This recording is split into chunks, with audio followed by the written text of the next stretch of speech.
toutes. Eh bien non, les startups, il n'y a pas que des petits jeunes qui sortent de l'école. Il y a, il y a aussi des gens qui ont un peu de cheveux blancs. En fait, nous, pour aller complètement dans le sens de ce que disaient Alain et Afix tout de suite, en fait, on vient du monde des télécoms et de l'informatique. Donc, on a créé H-Experience il y a maintenant 2 ans pour travailler au sein du bâtiment connecté. Donc, on est aussi membre de la Smart Building Alliance. Donc je vais reprendre, c'était bien de mettre Alain juste avant moi, je vais reprendre certaines conclusions d'Alain. On travaille sur 2 aspects, bien sûr la transformation digitale du bâtiment et sur 2 indicateurs clés qui sont le premier, le coût d'exploitation et de maintenance du bâtiment, qui est aujourd'hui de 75% entre le moment où on construit le bâtiment et le moment où on le démolit sur une période de 50 ans environ. Donc c'est vraiment énorme. Et un deuxième indicateur qui est une des problématiques des grands comptes aujourd'hui, c'est le taux d'occupation dans le tertiaire, qui est simplement de 55%. Donc il y a un certain nombre de grands comptes qui ont des objectifs de monter à 80%. Pourquoi on est là? Parce que les bâtiments, évidemment, aujourd'hui émettent peu de données. On passe quand même 80% de notre temps à l'intérieur des bâtiments. Et une des raisons principales, c'est qu'il y a effectivement des acteurs historiques qui sont présents depuis très longtemps, avec des cloisons très épaisses, et c'est pas facile de récupérer des données quand elles sont émises.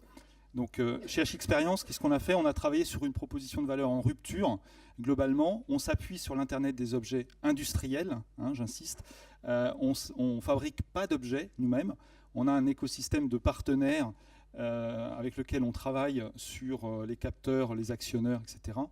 Et on travaille avec, bien sûr, les opérateurs, Orange, notamment, mais aussi Sigfox, on est partenaire Sigfox. Donc, et on travaille sur tout le reste de ce slide, donc pour faire passer le bâtiment dans l'état bâtiment intelligent, donc grâce à une plateforme de médiation, d'automatisation, et grâce aussi à un certain nombre d'algorithmes. Certains d'entre eux, et une grande majorité d'entre eux existent déjà, il faut juste les sélectionner par rapport à ce que l'on veut faire. Et ce qu'on délivre à nos clients, ce sont des applications en mode SaaS qui leur permettent d'exploiter le bâtiment différemment et d'en maximiser l'usage. Donc on travaille avec des bailleurs sociaux, avec des sociétés de maintenance. Là, on a un gros projet pour connecter 100 000 logements sociaux dans les prochaines années. On travaille avec le monde de l'hôtellerie, bref, avec beaucoup d'acteurs assez importants qui sont aussi bien des cabinets d'ingénierie qui nous contactent. On travaille beaucoup avec Artelia, qu'Alain connaît bien sûr très bien, qui eux arrivent en amont pour globalement commencer à préconiser des technologies importantes aujourd'hui, puisque évidemment on est toujours sur de l'avance de phase, donc il faut aujourd'hui prévoir quelque chose qui va être mis en place dans 2 ans ou 3 ans. Et donc la transition et notre vision du smart building résidentiel, et c'est aussi le message que je voulais vous apporter aujourd'hui, c'est qu'on travaille de plus en plus aussi avec des promoteurs.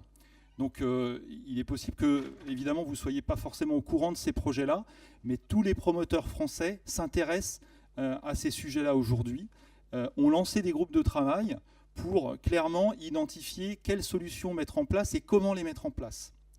Donc on travaille avec plusieurs d'entre eux, et une des problématiques que, bien sûr, on rencontre avec eux, c'est demain comment déployer à échelle, on va dire, entre guillemets, industrielle, ce genre de solution sur des milliers de logements qui sont construits par an.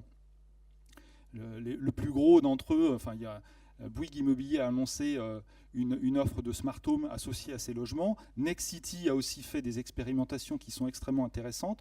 Je vous engage à aller regarder ça si vous ne les connaissez pas. Et tous les autres s'y mettent.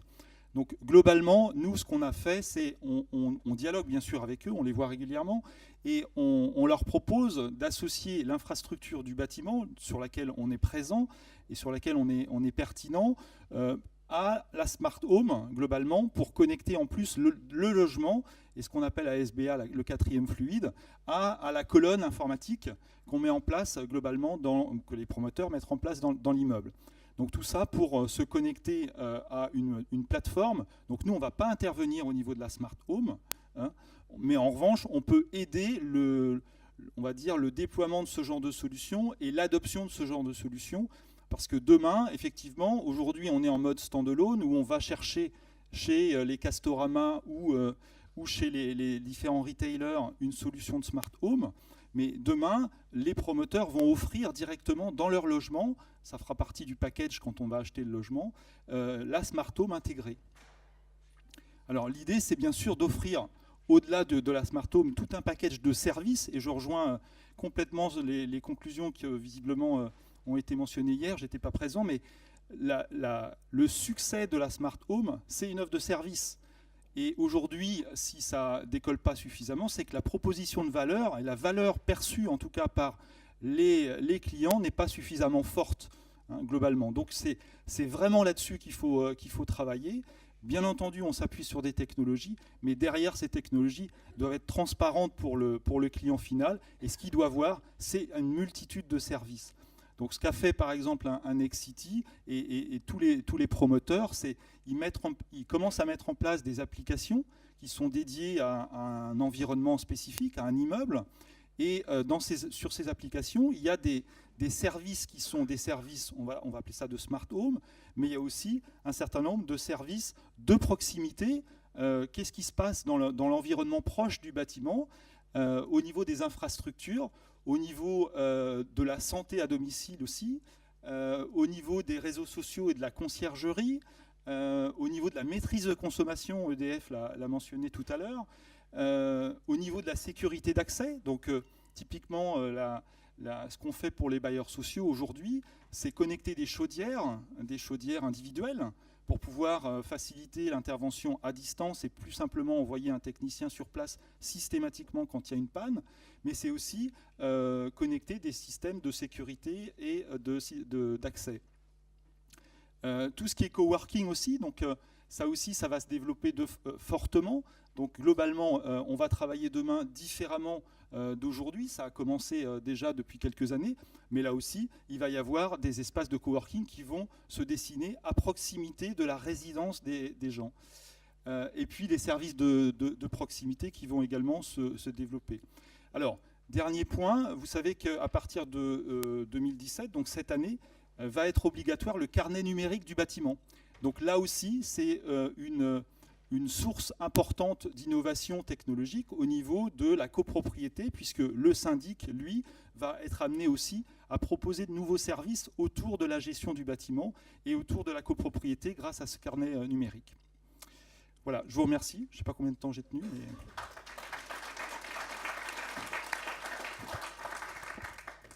Tu as tenu le délai, donc tu as droit à quelques questions si vous avez des questions sur sa vision.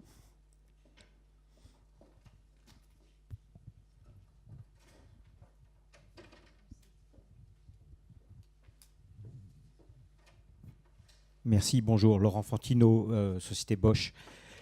Je suis un peu interloqué par l'idée d'avoir un bus central ou une colonne centrale d'information qui remonterait vers un promoteur, vers qui que ce soit, quand la Poste, via Opinionway, interroge les Français et que leur deuxième réticence de façon très consistante depuis plusieurs années par rapport aux questions de smart home reste la data privacy, le respect de la vie privée et de la sécurité. Est-ce que vous avez une perspective complémentaire à nous donner là-dessus? Parce que moi, perso, un appart... ou c'est Big Brother Bouygues qui regarde ce qui se passe chez moi. Alors, merci, très bonne question. Alors, sur ces aspects-là, c'est effectivement extrêmement important. Alors, ce que je n'ai pas précisé, c'est qu'effectivement, la partie Smart Home reste Smart Home, en fait. Nous, on intervient juste pour la gestion de la box et pour permettre, en cas de problème, parce qu'effectivement, ça reste encore une technologie, on va dire, de geeks, hein, de gens qui sont... mais si on veut demain démocratiser ça, il va falloir proposer une offre de service qui permettra demain à l'utilisateur lambda de pouvoir prendre son téléphone si ça ne marche pas et d'avoir un accès directement à une personne qui est capable de venir dépanner. Donc nous, ce qu'on propose, c'est de faire une gestion de la box au niveau technique, hein, mais pas au niveau des données. Les données restent ce qu'elles sont aujourd'hui et il n'est pas question de les récupérer. Après, bien entendu, il faut travailler sur ces aspects de data privacy, je suis complètement d'accord. Je vais juste relativiser un petit peu. Hein. Quand je vois la polémique qui est faite autour des compteurs Linky aujourd'hui sur la relevée des consommations d'eau, je crois que les gens ont juste oublié toutes les informations qu'ils donnent tous les jours à Google quand ils se promènent avec leur téléphone dans la poche. C'est énorme. Par rapport à ce que fait EDF sur Linky, c'est juste rien du tout, quoi. Google possède une tonne d'informations, Facebook est en train de faire exactement la même chose, et ça, les gens s'en rendent même pas compte, quoi. On vous suit à la trace aujourd'hui avec votre mobile dans la poche. Donc moi je veux bien, c'est travailler sur la data privacy. Bien sûr, c'est extrêmement important, mais n'oubliez pas qu'il faut quand même relativiser les choses par rapport à ce que font les GAFA aujourd'hui. Une autre rapide, ouais.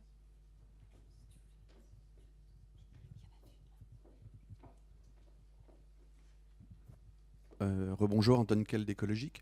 Vous avez des copropriétés qui ont déjà fait cette mutation numérique et qu'on pourrait citer en exemple, rencontrer et avoir un retour utilisateur? Oui, non, pas encore. On a pour l'instant, nous, on est sur la partie bâtiment, donc sur des clients dans différents domaines du bâtiment, oui. Sur la gestion technique du bâtiment, il n'y a pas de problème.